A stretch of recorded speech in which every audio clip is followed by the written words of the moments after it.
16th of এপ্রিলে আমরা গিয়েছিলাম গ্রিনিচ পার্কে চেরি ব্লসমসের সাথে ফটোশ্যুট করতে। এবার আমার যাওয়ার ইচ্ছা ছিল না খুব একটা, কজ আমি লাস্টবারও দেখেছিলাম প্রচুর মানুষ হয়, অনেক ক্রাউডেড হয়, ছবি বা ভিডিও করার মতো অবস্থা থাকে না। এই ভিডিওটা অলরেডি আপনারা দেখেছেন আমার পেজে, যে আমি কয়েকবার অ্যাটেম্প্ট নেওয়ার পরেও আমি ভিডিও শ্যুট করতে পারি নাই প্রপারলি, কজ লোকজন সামনে চলে আসছিল। বাট এবার তিশা অ্যান্ড সালেকিন ওরা বারবার বলছিল যে আপু প্লিজ চলেন একসাথে যাই ফটোশ্যুট করি। আর সালেকিনের তো প্রফেশনাল ক্যামেরা আছে, ও একজন প্রফেশনাল ফটোগ্রাফার।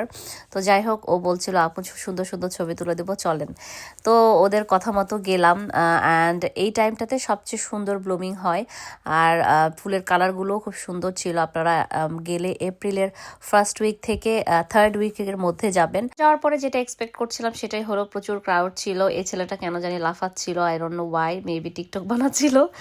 আর অনেক লোকজন ছিল। আর সবচেয়ে বড় কথা, সেদিন বাতাস ছিল অনেক, খুবই বাজেভাবে বাতাস হচ্ছিল, বাতাসে সব কিছু উড়ে যাচ্ছিল।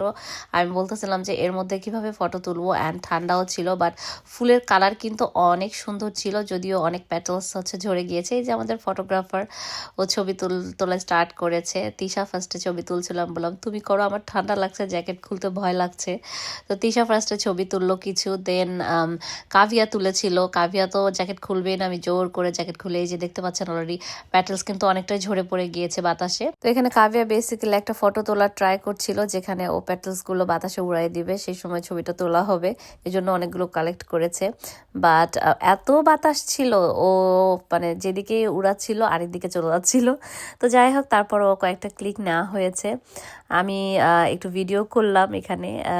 এমনিতে দেখতে খুবই সুন্দর লাগছিল, বাট মানুষজনের কারণে যে ছবি প্রপারলি তোলা হবে বা ভিডিও করা হবে এরকম অপশন ছিল না খুব একটা, সত্যি কথা বলতে। বাট আমার ফটোগ্রাফার অনেক ভালো ছিল, সে অনেক সুন্দর সুন্দর কিছু ছবি তুলে দিয়েছে, আপনারা অলরেডি দেখেছেন আমার পেজে। আমি বলছিলাম যে এত লোকজনের মধ্যে ছবি কেমন আসবে, ভালো আসবে না বেশি। বাট সালেকিন বলছিল যে না আপু, আমি এডিট করে দিব আপনাকে, তারপরে দেখবেন। বাট এডিট করা ছবি দেখার পরে আমি তো আসলেই এত অবাক হয়ে গিয়েছি, ও মাই গড, লোকজন গেল কই।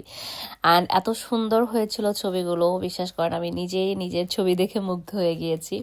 তো এই যে আনভিক, ও সেদিন মাসাল্লাহ এত গুড বাচ্চা হয়েছিল, একটুও জ্বালায় নাই। তো এই যে আমি একটু ভিডিও করছিলাম আর ছবি তুলছিলাম। লিটারালি সেদিন আমাদের ছবি আর ভিডিও করতে যে পরিমাণে এফোর্ট দিয়েছে সালেকিন, এটা বলার মতো না। অ্যান্ড দেন আবার এডিট করে দিয়েছে, ভিডিও ছবি সব কিছু খুবই সুন্দর হয়েছে, খুবই পারফেক্ট হয়েছে। আমি এক্সপেক্ট করি নাই যে এত মানুষের মধ্যে এত সুন্দর করে ভিডিওগ্রাফি বা ফটোগ্রাফি করা সম্ভব। তো এটা আসলে যারা ভিডিওগ্রাফি করে বা ফটোগ্রাফি করে তারাই পারে।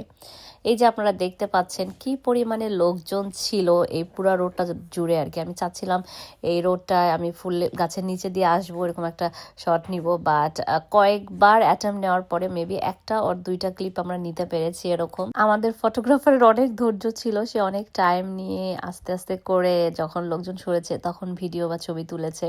তো ওর পেজটা আমি কিন্তু ট্যাগ করে দিয়েছি, ঘুরে আসবেন আপনারা। আর ভালো লাগলে অবশ্যই ওকে বুক করতে পারেন আপনারা আপনাদের যে কোনো প্রোগ্রামের জন্য। এরপরে আমরা চলে গেলাম গ্রিনিচের যে আইকনিক ভিউটা, এটা দেখার জন্য। আমরা পার্ক করেছিলাম গাড়িটা এই গ্রিনিচ পার্কে, উপরে যে পার্কিং গুলো থাকে ওখানে।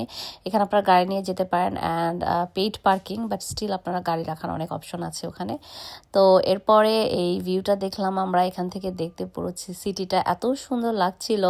দেন গ্রিনিচ ইউনিভার্সিটিটা দেখা যাচ্ছিল, দেন গ্রিনিচ মিউজিয়ামটা, এরপরে রিভার টেমস, অ্যান্ড পুরো শহরটা সুন্দর একটা ভিউ দেখা যায় এখান থেকে। এই যে বিল্ডিংগুলো, এটা হলো ক্যানারি ওয়ার্ফ। তো আমরা এটা এনজয় করলাম, ওখানেও লোকজন ছিল। অ্যান্ড সেদিন সানি থাকাতে আমরা আসলে বেশি সুন্দর ফটো পেয়েছিলাম অ্যান্ড ভিডিও পেয়েছিলাম। আপনারা যারা গ্রিনিচে চেরি ব্লসমের সাথে ফটো তুলতে যাবেন, এই ভিউ পয়েন্টটা মিস করবেন না, এটা কিন্তু অনেক সুন্দর। আর এখানে আপনারা দুইটাই ছবি তোলার অ্যান্ড ভিডিও করার অপশন পেয়ে যাচ্ছেন। তো আমরা এখানেও অনেকগুলো ছবি অ্যান্ড ভিডিও করেছিলাম। তারপরে আমাদের মোটামুটি ক্ষুধা লেগে গিয়েছিল, চলে গিয়েছিলাম গ্রিন স্ট্রিটের দেশি ফুড হাবে। ওদের ফুডগুলো তো অলওয়েজই অনেক মজা হয়। তো আমরা মুড়ি চানাচুর মাখা নিয়েছিলাম, তারপরে নিয়েছিলাম চিকেন রোল, এটা অনেক মজা, দেখে বুঝতে পারছেন আর কি, খাবার দেখলে যেরকম লোভ লাগে ওরকম টাইপের, খেতেও অনেক মজা। এরপরে নিয়েছিলাম পেঁয়াজু নিয়েছিলাম, এরপর আমরা মেবি বিরিয়ানি নিয়েছিলাম। তো যাই হোক, আমরা সবাই মিলে দেখছিলাম ছবিগুলো অ্যান্ড গল্প করছিলাম। অনেক পরে এসে আমাদের সাথে জয়েন করেছে। এই যে এখানে হলো পেঁয়াজু দেখতে পাচ্ছেন, এই পেঁয়াজুটা অনেক মজা হয় খেতে। অ্যান্ড মুড়ি মাখাটা তো একদম লাইক দেশি স্টাইলে পুরা, অ্যান্ড মাটির লাইক প্লেটে করে ওরা সার্ভ করে, দেখতেও অনেক সুন্দর লাগে। এদিন আমরা বিফ তেহেরিও নিয়েছিলাম, বাট ভিডিও বা ছবি করতে ভুলে গিয়েছি। অ্যাট লাস্ট আমরা চা খেলাম, ওদের চাটা অনেক মজা হয়। তারপরে আমি আনভিককে নিয়ে একটু ভিডিও করার ট্রাই করছিলাম, বাট ও খুবই অ্যানয়েড হয়েছিল। তো যাই হোক, এই ছিল আজকের এই ভিডিওটা, কেমন লাগলো জানাবেন, আর দেখা হবে নেক্সট ভিডিওতে। টিল দেন সবাই ভালো থাকবেন, আল্লাহ হাফেজ।